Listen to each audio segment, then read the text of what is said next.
Dolly's story didn't start with me or my family. It actually started with my cousins. They had two dogs, Dolly and Daisy. It wasn't very apparent at first, but Dolly didn't live a very happy life there. Um, their older dog, Daisy, would put her entire mouth around Dolly's head like a chew toy, and Dolly would always be just hiding under things away from Daisy, and it's really messed up that no one ever did anything about this, so I'm gonna be calling out a lot of people in this video because we can't just sugarcoat and pretend that no one here is responsible for the horrible conditions that Dolly ended up with. Maybe my memory is just bad, but I do not recall them ever saying that Dolly had problems with peeing in the house around this time. She was almost always in her kennel if she wasn't hiding or being used as a chew toy. So it really just looked like she was being imprisoned unfairly for literally no reason. Well, at least one good thing is they gave Dolly enough respect to give her a full name. Dolly Sphinx. Sphinx is her middle name, and I'm not going to give the last name, of course, for obvious reasons, because that is their family's last name. But other than that, it really didn't seem like they cared too much. One day they decided that they were going to give Dolly to someone else, which finally she would no longer be trapped in that hellhole where she was used as a chew toy and in her kennel 24/7. So it looked like they were finally giving her something good, but they didn't give away Dolly because they didn't want her to be miserable. They gave her away because they didn't want her anymore. At this time, our dog Brody was getting close to his end, so we eagerly chose to take Dolly in. And things were pretty normal for a couple years, other than her obviously not having very much trust in Brody, always hiding her food away, hoping that things were going to be fine between them after her other experience with a big dog. But then everything changed one day when she started peeing in the house. I'd honestly blame myself for her peeing in the house, just for me not taking her out frequently enough. Because before this, I didn't really have anything to signal taking her out. We just took her out whenever she was at the door, which I'm not always going to be at the door, so I don't always know she's at the door. But I still think that it's mostly my fault, or just fault of anyone who was taking care of her at the time. Right in front of the door she would sit to pee, and she did it so many times that the entire carpet basically turned brown. It used to be tan, and we eventually just got rid of the entire carpet. Of course, we couldn't just let her continue peeing, so we decided to get her a dog diaper, and a reusable one that you would just put diaper pads in. Of course, this wasn't very nice for Dolly. She definitely did not like it, but things would only continue to get worse as she would continue to remove the diaper very easily, so we had to keep making it stronger. First a pin, then straps. I was very hesitant to ever show Dolly's diaper or diaper straps in any footage of her because I just didn't want anyone commenting on it, because it's probably not good. But it's not my decision, and I definitely don't approve of it, but there wasn't anything I could do about it.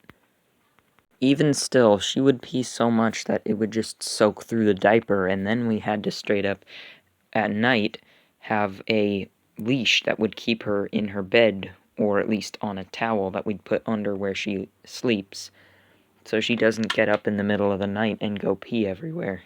Somewhere along this time, she also had to get a flea collar because of fleas, of course. It probably wasn't very comfortable, and she probably didn't like it much, but she had to keep wearing it. But at least no visible discomfort from the flea collar. Of course, we've started to look into what was causing this peeing constantly, and for a while we just assumed that she had a urinary tract infection, but it turns out she has lots of kidney stones. And things would only get worse when we temporarily moved to a new house, a rented house.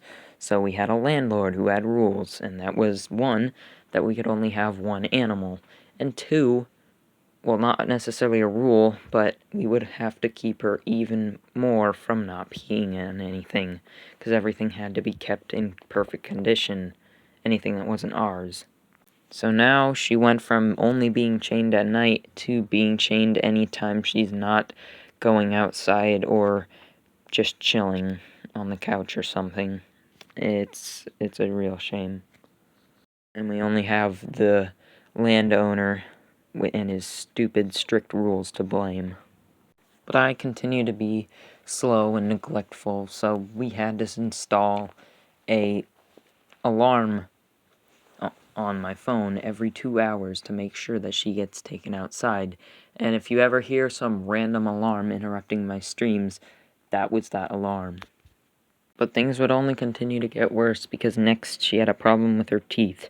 She was always grinding them, and people would argue over whether she was actually, like, messing up her teeth doing that. But, I mean, it's obvious her teeth look terrible. So, he eventually got her different food. Then there was a point in her life where she would always tear at her bed, kick it out of the way, and deliberately pee on the actual floor. It's likely that this was out of spite, and if so, I honestly think we deserve it. Then Tiger comes in, and yeah, we broke the lease that we were supposed to only have one animal, and we just hit him, but like, whatever. And Dolly was already neglected to the extent where baths, nail trims, and just hair trims were pretty rare. Now we had an entire another animal that was the focus of everyone's attention, and Dolly was neglected even more. Dolly never got along with basically any other animals. She would always bark and yell at anything, and was apparently even picking fights with dogs much bigger than her when took on walks. But with Tiger, Dolly was very mad, understandably so. Some would say that Dolly is just needlessly angry, but Tiger's kind of invading her personal space. Then we moved back, and now, because our grandpa had passed away, his dog is now also living with us. So he was in the backyard, and Dolly had to be taken out in the front yard on a leash. Oh yeah, that's another thing. The fence at the other house was broken, so we had to always take her out on a leash. She couldn't even have freedom outside. But anyway, back to the point.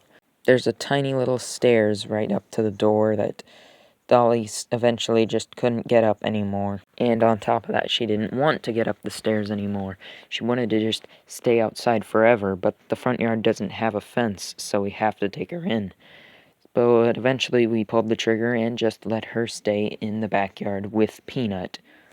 And to our surprise, Dolly and Peanut were pretty good together. Dolly wasn't super mad or angry with Peanut or attack or anything like that. It seemed like things were finally going back to normal. Dolly could just be free outside to chill all day, never have to worry about peeing in the house, and Dolly even had somewhat of a companion for once. But this was the end.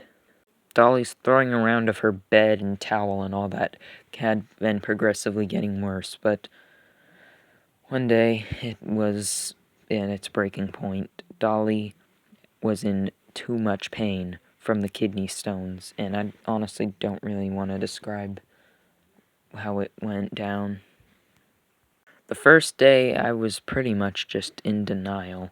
I refused to accept that what was happening was really what was happening, and to an extent, I did genuinely believe that she was fine at the time, and that there were other explanations for what was going on, but I was wrong. By the next day, it seemed everything was back to normal, at least normal to the extent of not what happened that night. But the next night, it was all that happened, but even worse. It was very disturbing to look at.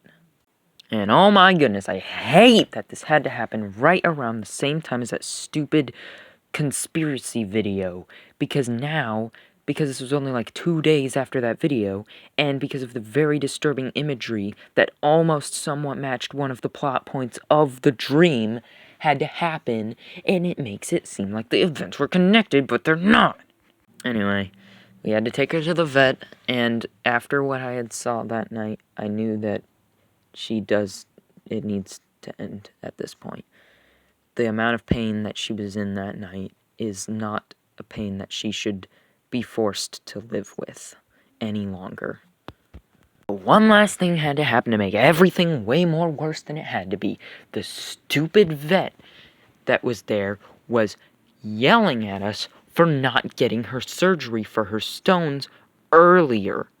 Surgery that wouldn't even fix the problem. It would only remove the stones that she currently had. She would still get more, and the surgery is like $5,000, and she might die in the process of the surgery.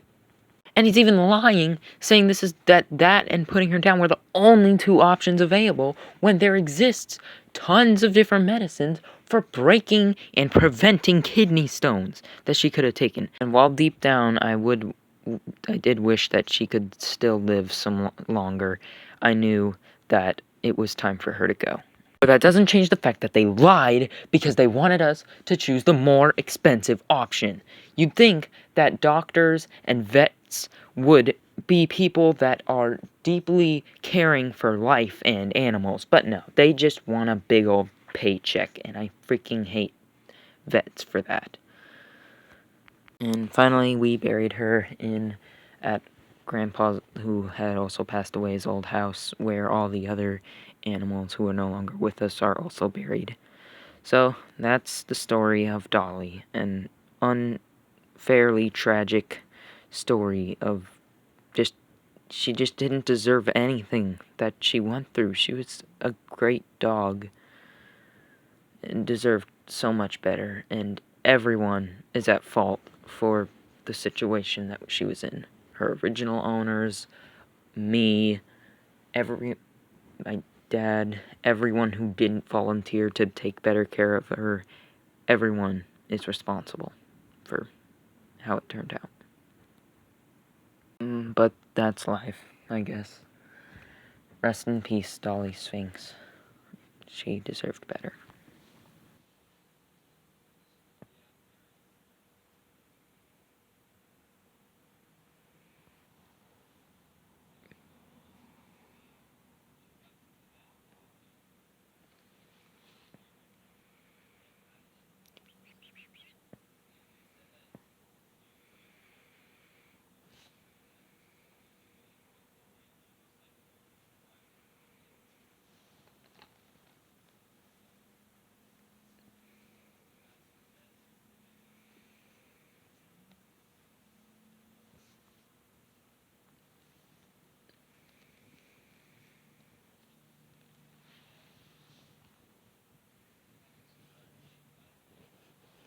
The funny.